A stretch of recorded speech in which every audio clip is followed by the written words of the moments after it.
selanjutnya yaitu ceramah agama dari Ustadz Hermanto Araza. Dengan hormat kami persilakan.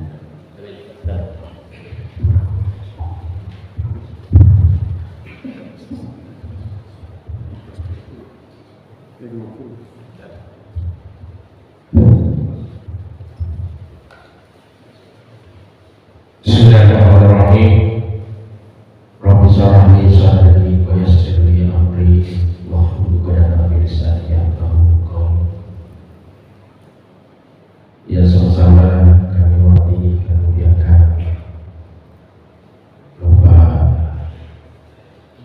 pemangku adat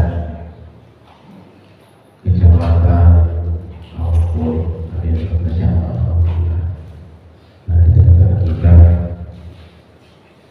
ada Bapak Kapolsek, ada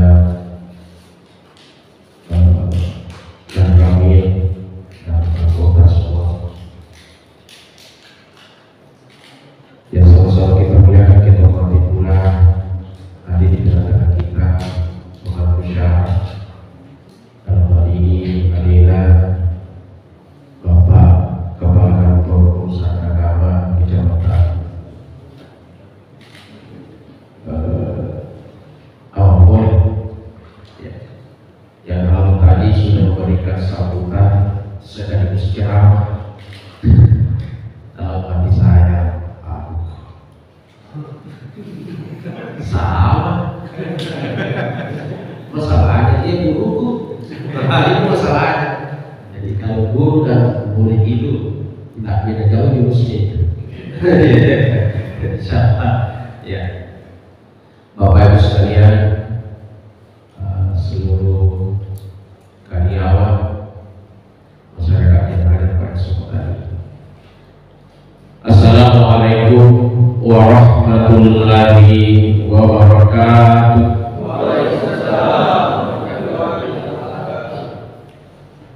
Alhamdulillah,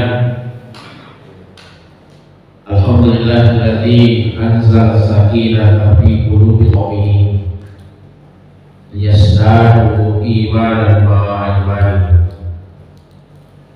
Wassalatu wassalamu ala asyrofil anbiya'i wal mursalin wa ala alihi wa ashabihi ajma'in. Subhanaka la ilma lana illa ma 'allamtana innaka antal alimul hakim. Amma ba'd, maka Allah Subhanahu wa ta'ala fil Qur'an al-Karim, a'udzubillahi minasyaitonir rajim, bismillahirrahmanirrahim. Ya ayyuhalladzina amanu taqullaha wal tanzur nafsum ma qaddamat lighad wattaqullaha innallaha khabirum bima ta'malun. Wa qala Rasulullah sallallahu alaihi wasallam, man bana masjidan fid dunya banallahu baitan fil jannah. Bapak Ibu sekalian yang sama-sama dimuliakan oleh Allah Subhanahu wa taala. Ya. Sungguh berat pada kesempatan ini. Saya merasa ini saya ceramah menghadap Bapak Ibu sekalian itu berat. Ada dua faktor yang membuat jasa kita itu berat untuk melakukan suatu hal. Yang pertama, seorang pengantin baru yang makan di depan mertuanya. Kenapa? Serba salah. Kita makan sedikit, tapi bilang mertua, tuh bagaimana mau ikan jadi makannya saja sedikit. Kita makan banyak, mertua kita bilang, jadi serba salah ini, serba salah.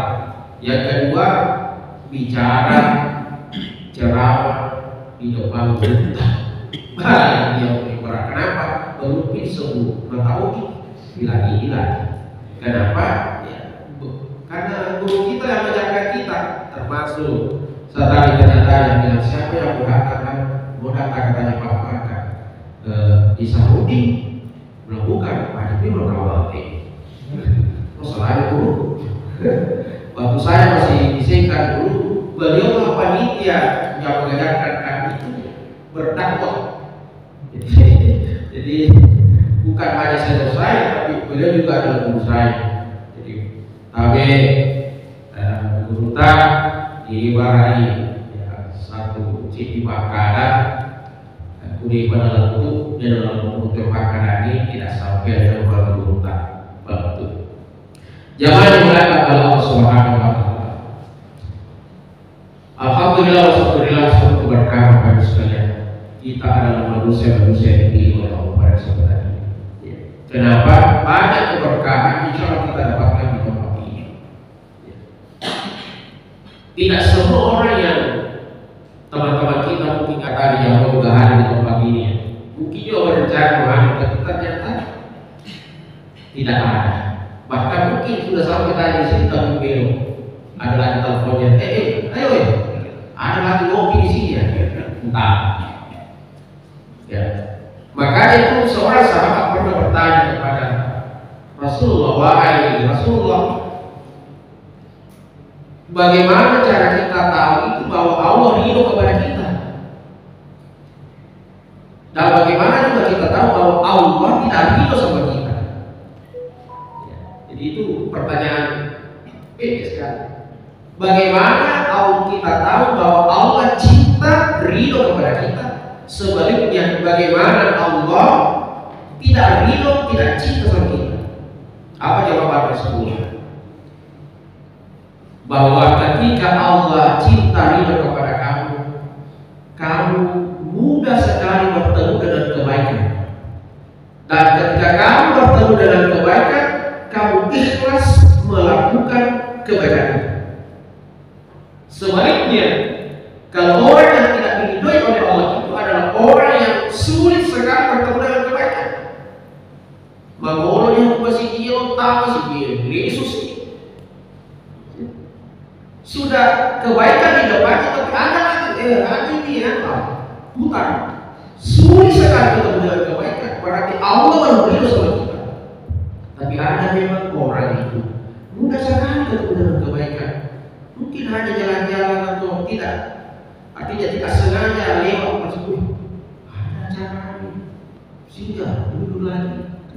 Itu mudah sekali. Termasuk bapak-bapak sekalian, meskipun di siang hari ini sebenarnya adalah tempat atau waktu istirahat kita, tapi ternyata kita diberikan keberkahan isi. Nama rezeki malah cacing gratis. Macam tinggal kita untuk hari di tempat ini, itulah tanda bahwa Allah ridho sama kita. Tapi kita yang kita mau cari sesuatu. Ini baru satu. Yang kedua, apa yang kita dapatkan pada kesempatan ini? Duduk sejenak seperti ini, apalagi hadir. Karena itu masjid itu sebenarnya, ketika Allah ingin menurunkan sebuah berkah di tempat itu, maka tempat yang pertama dituju itu adalah masjidnya. Makanya tadi ada yang mengatakan bahwa Abu Bakar itu tidak mau itu duduk lama-lama kalau ada kamu di situ masjid. Ya. Karena yang mana itu hanya siksaan atau mungkin hanya turunkan Allah. Karena keberkahan Allah itu kalau turun itu di masjid dia turun pertama dia terbang. Ya. Sehingga apa yang kita dapatkan hari ini luar biasa sekali. Apa itu? Apalagi hari Jumat ini, inilah hari keberkahan. Ya, keberkahan. Kenapa hari Jumat itu berberkah? Suatu ketika Nabi Musa berjalan, dia tiba di satu kampung daerah situ. Masyarakatnya itu betul-betul patuh tunduk kepada Allah. Wah, berbangga. Nabi Musa itu bilang kau, luar biasa masyarakat di sini. Lalu dia bertanya, wahai kau, wahai pulang, kadang ini dari mana? Kata salah satu kaum itu berkata, wahai pulang, kami ini adalah bagian dari umatnya Nabi Musa. Wah, saya ini Nabi Musa. Berarti kalian adalah kaumku. Berbanggalah dengan Nabi Musa dengan apa yang dilakukan kaum ini. Jadi berkata Nabi Musa, sejak kapan kalian melakukan hal itu lupa di hadapan Allah? Sudah 70 tahun lebih. Bintang juga sudah lama sekali. Ya. Makanan kami ini adalah buah-buahan, minuman kami ini adalah air hujan. Kami hanya pakai untuk tunduk patuh kepada Allah. Wah, bertanya Nabi Musa, wahai ya Allah, sungguh besar nikmat pahala yang kau berikan kepada umatku ini. Dia berbangga dengan itu, maka turun firman Allah, bukan firman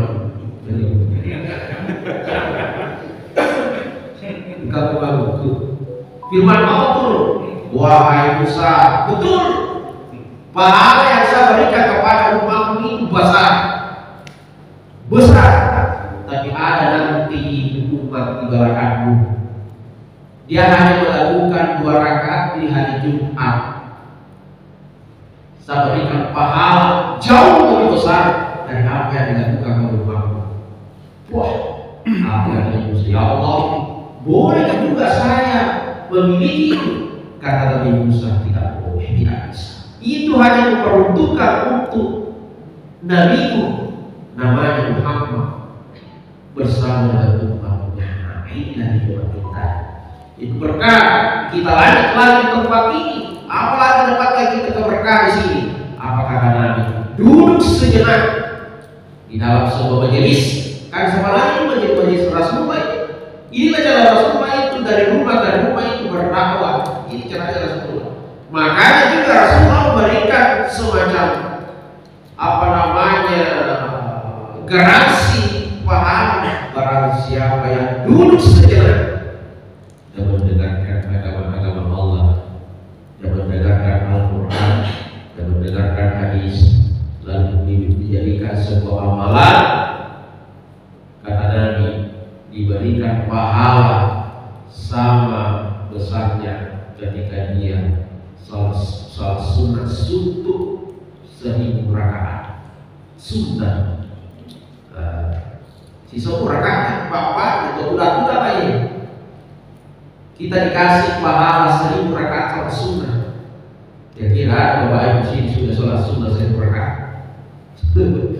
Wah, kali kawan udah dipakai gitu. Ada bangga itu game kapal stas. Sisa rakaat. Ini Bapak atau rakaat. Sudah dibanggakan. Walaupun ini kita jalan mungkin sudah selama sering berkah kita jalan. Pak Ustaz salah. Jangankan 1000 rakaat, 100 rakaat susah. Jangankan 100 rakaat, 20 rakaat di bulan Ramadan tarawih bisa aja. Kita cari masjid yang 8 rakaat yang imamnya cepat. Itu perlu bapak ya usil mesin. Bahkan ada masjid di sana itu. Kenapa sih masjid banyak sekali orang di sini suka sekali orang di sini. Tanya jemaahnya, kenapa di sini suka sekali jemaah? Bila di sini apa imamnya? Kenapa? Ini langsung mau mungkin tasdira kamu langsung jalan jadi mereka bagaimana itu imamnya itu berhenti rokok ada di bawah, jadi berhenti di bawah ada di atas. Jadi daripada kita kejar tidak bisa kita kejar, tunggu saya di bawah. Jadi 1 rakaat 2 rakaat jadi itu tasdira kan bagaimana itu lalu kita dipakai. Banyak juga yang suka seperti itu. Ya. Tapi insya Allah dan alhamdulillah Bapak Ibu sekalian, hari ini bukan 100 rakaat, bukan 8 rakaat, bukan 20 rakaat. Yang kita dapatkan 1000 rakaat salat sunnah Bapak Ibu sekalian. Dulu di sini apalagi alhamdulillah ada kehidupan kita. Ya. Jadi plus ada duit. Alhamdulillah. Jadi inilah keberkahan yang kita dapatkan hari ini. Makanya Rasulullah itu ketika dia hijrah yang dibangun pertama itu adalah masjid. Kenapa masjid itu tempat keberkahan? Coba kalau ada kita mungkin Pak Camat atau mungkin Pak Kapolres atau mungkin Bapak Presiden pernah lewat satu kampung. Kalau ada kampung itu kering, bekerja keras tapi kering, rumahnya orang itu kasihan orang. Coba lihat masjidnya, pasti tidak akan bagus. Kenapa tidak ada berkah di situ? Kita masuk di masjid, Pak, salawat, kemana dia di sana, ada dia. Tidak ada jamaah di situ, tidak ada yang menjadi imam, tidak ada yang mengurus masjid. Sehingga apa? Betapa kita bekerja keras, begitu kehidupan kita. Karena memang Allah tidak memproduksikan kita bahwa orang sukses itu yang banyak kerjanya tidak kuat, kerjanya bukan. Ya, cukup kita kata Allah yang penting bergerak saja. Yang penting kalau saya panggil hayya al-falah, hayya al-shalah, datang, nanti saya akan berikan rezeki. Seandainya orang yang kuat itu yang jadi kaya, kaya sama itu guru kapal. Bagaimana tidak kaya rumah itu seberapa apa dia bisa angkat. Dan ketika dipanggil hayya al-shalah, tidur dia, tidur. Hayya al-falah, tahu kita apa hayya al-falah? Wahai kaum petani, datanglah. Kau pedagang, datanglah. Kau bekerja, datanglah. Karyawan, datanglah. Hayya al-falah, nanti saya akan menangkan kamu. Gajimu nanti saya akan ketukar di hati bosmu untuk dinaikkan gajimu. Ada rezeki kamu petani, tinggal petani saja sedikit, nanti saya tumbuhkan. Nah itu hayya al-falah. Tapi kadang-kadang kita kalau saya lagi kita akan kerja ini, saya pergi soal apa ini ada dua sepeda jamin. Kita selalu berpikir kali-kali kita, sedangkan Allah itu beda kali-kalinya dengan manusia. Inilah kita biasa keperluan kita. Terkadang coba kita sudah panen, sudah saatnya panen, tiba-tiba datang hujan, langsung banjir, masih mau mengandalkan kepada kita. Jadi Allah itu tidak butuh dari kepada kita berapa sih? Tapi yang penting Allah bergeraklah, fantasiru, bergeraklah, saya bergerak. Nanti saya akan kasih rezeki. Yang penting ketika saya panggil datang sujud. Coba Siti Maryam, siapa itu Maryam? Itu Maryam itu babunya dia hamil besar. Itu bayangkan seorang perempuan hamil besar sendiri, capek, lapar, haus, dalam keadaan hamil besar. Dia bergeser di bawah pohon apel itu. Dia laparnya hanya menengok ke atas. Ada banyak, bagaimana caranya di atas? Bagaimana kita bisa memanjat? Maka terdengar suara, wahai Maryam, kau apa namanya? Apa bahasa Indonesia? Kau inilah goyang-goyangkan lagi di pohonnya itu. Bagaimana sama goyang itu? Saya sudah tidak mampu lagi bergerak. Tapi apa yang dilakukan oleh Maryam? Dia kasih begini bukunya. Langsung dia terjadi. Artinya apa? Allah itu hanya ingin melihat usaha kita. Usaha kita banyak atau tidak, yang penting ketika saya kamu panggil datang, saya kasih rezeki. Maka Bapak Ibu sekalian, ya tidak lama ya ini mengasah. Inilah jalan terbaik seperti yang dikatakan oleh tadi, bahwa kita harus ya ayyuhalladzina amanu taqullah wal tanzur nafsum ma qaddamat lighad.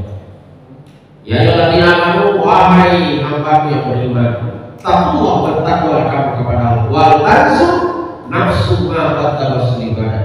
Maka barislah diri kita apa yang dipersiapkan untuk menghadap saya. Sudah ada kan? Alhamdulillah. Ini semua adalah amal-amal terbaik kita. Membana masjid di dunia, banallahu bainahu fil jannah. Siapa yang bilang begini? Allah lewat hadis qudsi. Apa itu hadis qudsi? Perkataan Allah langsung kepada kepada Rasulullah. Kalau Al-Quran perkataan Allah disampaikan oleh malaikat Jibril kepada Rasulullah, itu Al-Quran. Apa ayat? Kalau hadis qudsi, Allah langsung bilang kepada Rasulullah, "Mambana masjidan di dunia, banallahu baitan fil jannah." Barang siapa yang membangunkan Allah masjid di dunia, saya bangunkan dia satu rumah di dalam surga. Coba, Bapak Ibu sekalian, kita ini termasuk di dalamnya. Karena kita disampaikan bukan hanya yang ada dananya di sini, termasuk yang membangun masjid. Siapapun yang ada di situ, entah dia seorang orang, apakah dia hasil pemikirannya, apakah dia hasil supportnya, atau apapun itu, dia ikut juga sebagai jamaah di sini,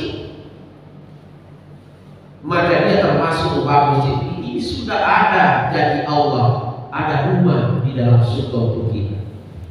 Kalau begitu Ustaz, tidak usah dibalik kita soal ada yang makan, ada yang makan, cukup kita sedekah. Ya bangun masjid, ya ada yang makan, iya betul, ada yang makan. Tapi agak apa kuncinya? Siapa kata kunci? Kuncinya itu adalah as-salatu miftahul jannah, as-salatu miftahul khair. Salat itu adalah kuncinya surga, salat itu adalah kuncinya kebaikan. Jadi kuncinya, jadi ada rumah tidak? Ini rumah itu, baik, bagusnya, indahnya, tapi tidak ada kuncinya. Tidak ada kuncinya. Jadi di samping kita punya rumah, ya asal punya topi, masih ada topi, kita topi suwi, masal payah. Insya Allah lengkap itu, angka wata, ada yang kayak tinggal kuncinya saja kita. Jangan lupa yang terakhir Bapak sekalian. Nah, sebelum saya tutup, alhamdulillah amal jariah itu apapun yang kita lakukan di sini itu adalah amal jariah. Termasuk amal jariah yang terbesar itu adalah sedekah air bor. Ada sebelah. Jadi kalau ada bor mau dibangun itu sempatkan dia berapa nih? Kasih masuk juga uang 50.000. Karena itu air bor itu pajak itu pahalanya mana terus itu air bor itu. Maka ada masjid. Maka itu kalau masjid kan nanti orang berbuat baik baru masuk di masjid sholat baru. Ini. Tapi kalau air bor itu, bayangkan air bor itu. Dia pakai orang, dia minum, dia pakai orang ini berjalan memang turun di air di tanah, ada semut minum itu air, pahala lagi. Masuk di air, diminum cacing, pahala lagi. Menumbuhkan ini pohon-pohonan itu, pahala lagi. Tumbuh besar, ada daunnya, bersembunyi di situ, terus situ, ada apa namanya binatang-binatang, bertelur, pahala lagi. Itu pahala yang bor itu, pahala itu yang bor. Jadi kalau ada yang mau dibangun seperti itu, sisihkan sebagian harta kita berapa saya juga mau ikut bagi, karena berupaya mana ini pahala yang bor. Saya kira tidak bisa sampai ke Bapak sekalian, karena ya intinya adalah berbahagia Bapak sekalian yang sudah bisa hadir di tempat ini menjadi bagian di rumah Allah ini.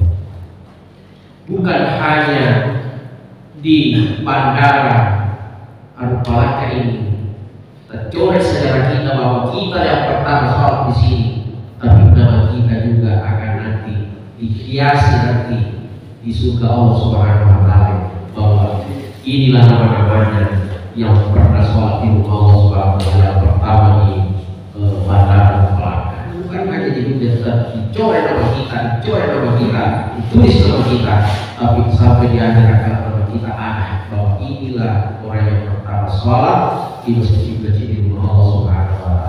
Bapak Ibu sekalian yang saya sampaikan, mudah-mudahan berkahnya. Kalau ada hilaf salah pada seperti tadi, mohon yang sebesar-besarnya. Wabillahi taufiq wassalam. Wallahu a'lam. Assalamualaikum warahmatullahi wabarakatuh. Alhamdulillahirrahmanirrahim.